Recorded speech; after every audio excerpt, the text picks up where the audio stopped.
Hello, my name is Science Beard, and welcome to episode 2 of Hell's Hitchens.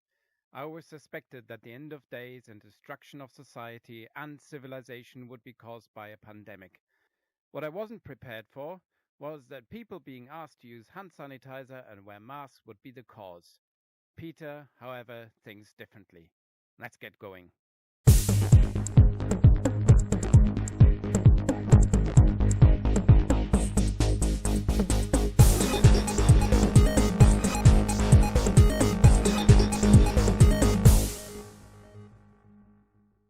This is his column from the 11th of July 2020 titled Forget Face Masks and Fear. Let's relax and accept the risk. He says, Every day I still see unhappy, frightened people cringing from human contact. They have been terrified almost out of their minds by foolish government propaganda, and the most basic trust, the very heart of civilization, has been destroyed. I'm not surprised that Peter sees people cringing around him. I certainly would, because I don't know where he's been. He eschews wearing a face covering. Maybe he doesn't wash his hands or wipe his bottom anymore in protest. Isn't underwear designed to rein in those naughty parts and the fluids and solids they may produce? I agree with the idea that much of what the government says is foolish, such as no deal is a good option. On COVID-19, I am listening to healthcare professionals, not the government, nor Peter. Sorry, Peter. And then we have the most astonishing revelation, but sadly not accompanied by reflection and realization. And the tone in which Peter proclaims this is one of his finest acts of projection. Usually he points to protesters as hysterical, but he now writes that the most basic trust, the very heart of civilization, has been destroyed. And that's final. No more civilization for you losers. No more. You've had it too good for too long. And it is true. Civilization is over, as we can see.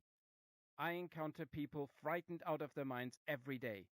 We talk about the weather, nod to each other knowingly, about the coronavirus lockdown, make jokes about how loony the kids are in lockdown, and generally look forward to the end of days. The revelation is that he feels that the most basic trust has been lost. That, weirdly, is what Black Lives Matter is all about. Laws that say they should be equal and fair are not applied fairly. Neither are social norms, such as employing the most suitable candidate for a job. Have an African-sounding surname? Are you in possession of above-average melatonin? Well, be prepared to be treated quite differently. Most basic trust indeed. Millions of us know this is all the most appalling rubbish based on wild wrong guesses and twisted figures, and one day soon I hope an icy public inquiry will condemn those responsible for the grave incompetence they are. I know that you like to dish out responsibility to other people while taking none yourself, but if somebody advises in good faith and somebody else takes the advice, who's to blame? Is blame relevant? And blame for what exactly? For trying their best, working with inadequate information and tools provided by a government, staking its hopes on herd immunity without a vaccine? We will see whether when it is clear that masks help, you are so keen to say mea culpa. But of course you will say that you weren't in power. Neither are the advisors. This is squarely on the government and the people who elected them. That's right. I'm saying that the electorate who gave the incompetents an 80-seat majority have to take some of the blame. Hang on. Am I victim blaming? But in the meantime, what are those of us who have not been cowed into submission to do? I suggest that we are allowed to register as relaxed. We will sign declarations that we will not sue anyone or claim on anyone's insurance if we catch COVID-19. We regard it as a minor risk of life to be coped with. And we're back to not understanding the purpose of social distancing and wearing masks. They're not there for you. They're there for everybody else, in case you have it. In addition, Peter, the champion of free people and freeing people, proposes that there should be a register. Well, minorities are already familiar with that, such as the aborted attempt at identifying dirty foreigners using up British school spaces, no matter that the children may have had one parent who is British. Or, of course, compiling lists of citizens who are now, as pensioners, a net drain on society, who came in the windrush era, who haven't been able or simply have not kept records, thinking they would never need them for purposes of deportation.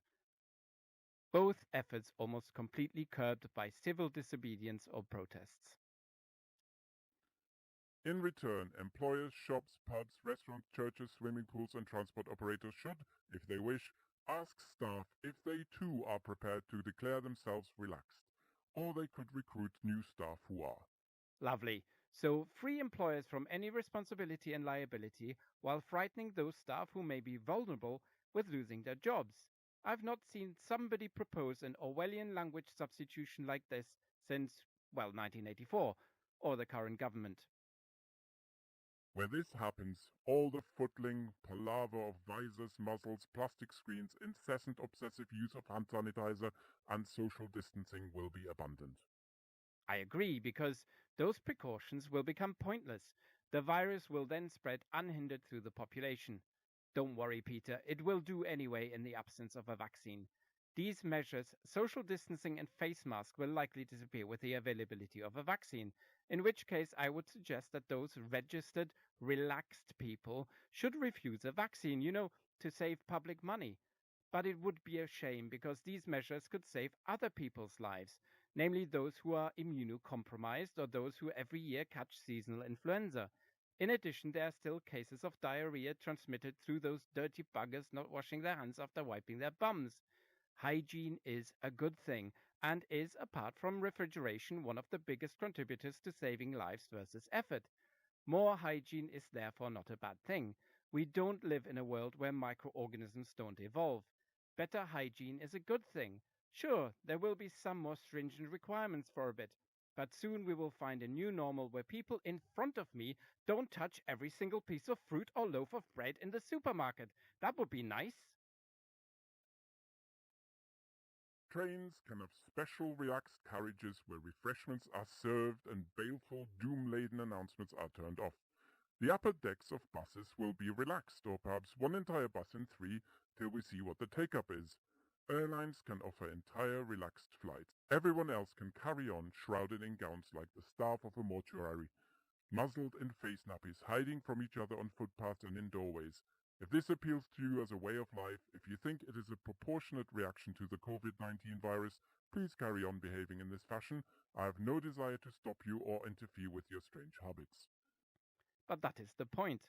If you have potential super spreaders like yourself and groups like you, it doesn't matter what the rest of us do, because you will refuse to wear masks even when it is advisable and completely sensible.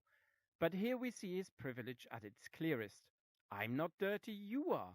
I don't need to be careful because my kind doesn't get sick. And here he has a point. Who actually gets sick and dies? Poor people and minorities have a far higher rate of dying. Why? Well, nobody knows. Correction, Peter doesn't know. Because he doesn't want to know. Why? Because he doesn't care. Why doesn't he care? Because it's generally not people like him who are dying. My God, did I just call Peter a racist? No, of course not. He just has no empathy for people who can't be bothered to get jobs that would make them safer in the pandemic. And they just happen to be disproportionately minorities. Wearing masks for a while, or maybe even forever, like washing your hands, is not a concession he thinks people like him ought to make, not even when it may save the lives of people not like him. And then we will see what happens. My guess is that the people who register as relaxed will be healthier as well as far happier than those who don't. So now guesses are okay? Well, I guess that's because it is your guess, right? Except you say that your response to stress is the most important thing, and you refuse to reduce the stress of those people who need the most compassion and protection. Do you not believe in the virus's existence? That sure would explain a few things.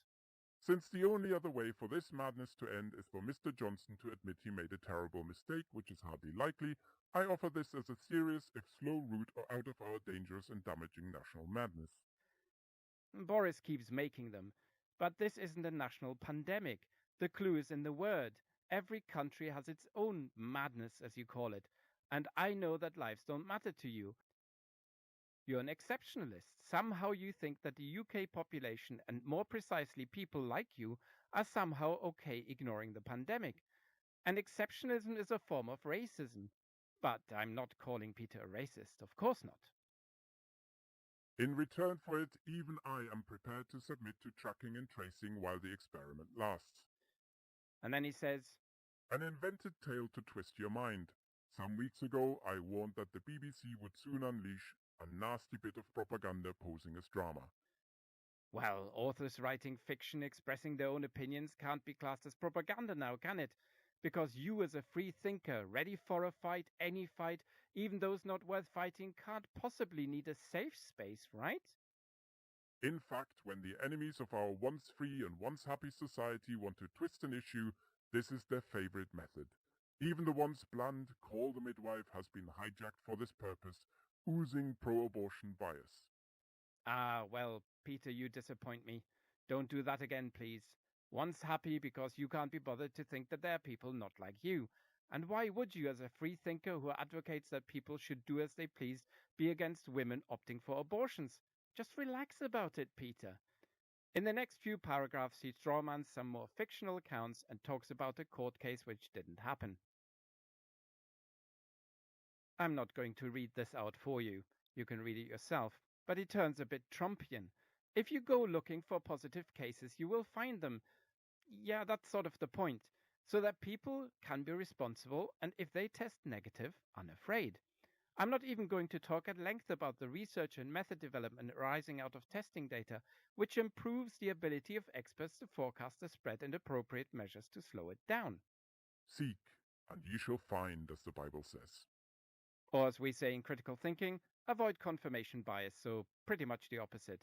Unless the Bible is just telling you to look properly, in which case that's okay, but a bit pointless.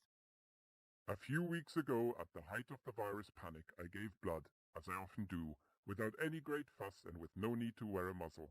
Now the English service demands I must wear such a muzzle at my next fast-approaching appointment. It can offer no legal or scientific justification for this. There isn't one. Why do these people want to treat voluntary donors as if they are toxic threats? Well, for one thing, because blood harbors a multitude of potential threats to human life. If you've never worked with biological samples, you may not appreciate that you treat them like the toxic mess they can be, even when you are dealing with stuff you think is not pathogenic. You just try everything to keep from introducing microorganisms into your body, particularly where needles and blood are involved. Thank you, Peter, also for the virtue signaling here. Well, as somebody who too gives blood, I can tell you that I've had many appointments cancelled because of staffing. That's right, staff got ill and there was insufficient capacity to take my or other people's blood. So what would happen if the virus was allowed to rip through blood donations? The blood would be compromised, just as it was in times of HIV. Donations would be hampered for months. Donations would be reduced to zero. So what about those people who need blood? What if the same happened to chemotherapy treatments? Instead of some, there could be none. Because I don't know if you know, Peter, but people with cancer receiving chemo are immunocompromised, and the smallest infection can be a problem. But I'm sure they are just frightened over nothing. Relax, you will tell them. And of course, the staff who administer the drugs might get ill. Are you ready to go into hospitals and give patients treatments? What, you aren't qualified? I told you, Peter, not to disappoint me again. He ends on some histrionics about the fear of crime, which is disappointing, run-of-the-mill right-wing nonsense, not to mention a bit hypocritical, given that he accuses people of being irrationally afraid of something they can catch and die from, versus being the victim of a crime which, while possible, is not something you depend on other people helping you prevent. Well, this has been fun again. Peter is my unsafe safe space of choice at the moment. See you for episode 3 soon.